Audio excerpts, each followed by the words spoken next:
His memoir, A Double Life, tells the story of coming to grips with his sexuality, coming out, and starting over late in life. The title refers both to the experience of having lived most of his life as one person on the outside and a very different one on the inside, and to his rebirth as a gay man, closing the book on one life and embarking on another. Barry is a designer and award-winning custom home builder based in Norwalk, Connecticut, specializing in sustainable design and green building. His published writings have included a newspaper column on home improvement and magazine articles on green building, architecture, and the arts. His first book, Practical Green Remodeling, was published in 2010 by Taunton Press. Please welcome Barry Katz to our stage.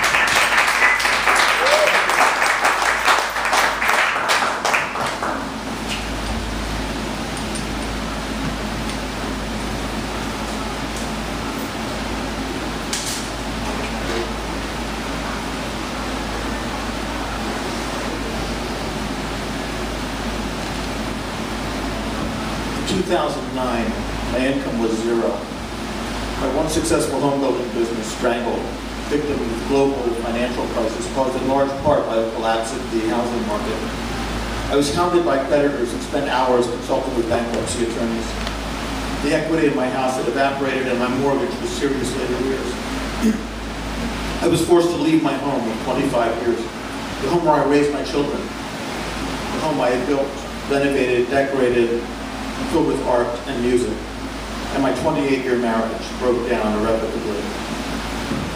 It was the best year of my life. It was the year of my rebirth, the year I rang down the curtain on Act 1 and began learning lines for Act 2. It was the year I began living openly as a gay man. It was the year I stopped lying. All my life I buried my sexuality, partly because I couldn't face the ignominious confession to friends and family that I had been living a lie. They hadn't known me quite as well as they thought. Of course, neither had I. Coming out was not something I had ever anticipated or imagined. I had no idea how to go about it. Even as I knew my divorce would free me to live as I wanted, I toyed with the idea that perhaps no one need know. I could go about my business much as I had, maintaining my public veneer of heterosexual respectability. I was vaguely aware this was not a practical solution, but I had trouble visualizing any other. Fast forward a couple of years. Ever since I got divorced and started living alone, I've been constantly astonished at the availability of sexual partners, the ease, the effortlessness almost of arranging encounters with men. And I live in the suburbs where the numbers are anemic compared to any major city. And I'm not exactly that picked. I have a straight friend who's been trying to cheat on his wife for months without success. He's a nice-looking young guy in very good shape. He's barking up the wrong tree, I keep telling him. You could be getting blowjobs every night of the week if you wanted. But he can't do it. It's his stubborn, unshakable preference for women, ironically, that keeps him faithful. It was a Sunday night in midsummer, and it's been unusually dry a couple of weeks. I seem to have developed an irrational fear of losing momentum. Anything more than 3 weeks, I think, will feel like the beginning of the end, a fear born of overabundance. This is crazy, I know, but all the same, I don't want to waste the evening. To that end, I have feelers out on Manhunt, Grindr, and Craigslist, but the fish are not biting. To employ both belt and suspenders, I've also begun setting my backup plan in motion. Porn is playing on my laptop, and one hand is already begun fiddling with the top button of my khaki shorts. As if to honor the tradition of frequent readings here of the ridiculous and the sublime, in the background, my radio is playing a wonderful recording of Madama Butterfly. Just as the soprano wraps up her account of the famous aria, Un bel dì, Cho-Cho-san's heartbreakingly delusional fantasy of the long-awaited and desperately hopeful return of her lover, an American naval officer who took off 2 years ago. You just know how that's going to turn out. I received an unexpected telephone call from one of my more delusional former lovers. "Happy birthday," a high musical voice says the moment I pick up. "Will," I said, surprised. "Thank you. It's nice to hear from you, but, you know, my birthday was last Saturday." Dan, he says, how stupid of me. I was sure he had that right. Now I feel like a complete idiot. I'm so sorry. Now, I think I really should try and make that up to you with a birthday blowjob. He's at least half joking, but not very much more than half. We laugh about it, and he repeats the offer. I laugh again, and then after a longish pause, during which not nearly enough thinking transpires, I reply, I wouldn't say no to a blowjob. Really, Will said, sounding surprised it was so easy. I've not been responsive to his entreaties lately. Sure, I said, why not? He tells me he'll be over in 15 minutes and hangs up. Not enough time to think this through and reconsider. So I take a quick shower and on a whim decide to gift wrap what I am well aware is, in Will's view, actually more present for him. We dated for 4 months, I never know what he thinks. So I put on sexy underwear and pour myself into a pair of form-fitting Lucky brand jeans with their trademark Lucky You label just inside the fly. The inward-facing side of the label says Lucky Me. Someone at that company is a genius at marketing. Not a week earlier, I had purchased 2 pairs of Lucky jeans on impulse, just days after first encountering that cheerful motto, which had perfectly reflected my own sentiments as I unzipped the fly of someone else's jeans for exactly the same purpose that Will is now on his way over here to unzip mine. The subject on that occasion was another animal altogether. Journal entry, 16 June 2011. For sheer intensity, brute sexuality, and high voltage, balls-to-the-wall fuck value, it would be difficult to outdo James, the world-class horse trainer and jockey I met on Grindr. From what I'm able to glean, he's an athlete competitive at the highest levels of the equestrian world.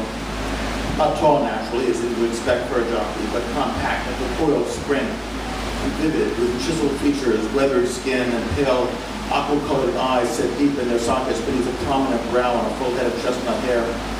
He is brown from the sun and tight as a drum all over. However much an athlete James is with horseback, though, for which I cannot vouch personally, in the sack, for which I can.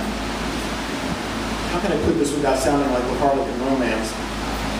The word that springs to mind, which if it overstates the case, does not do so egregiously, is Olympian.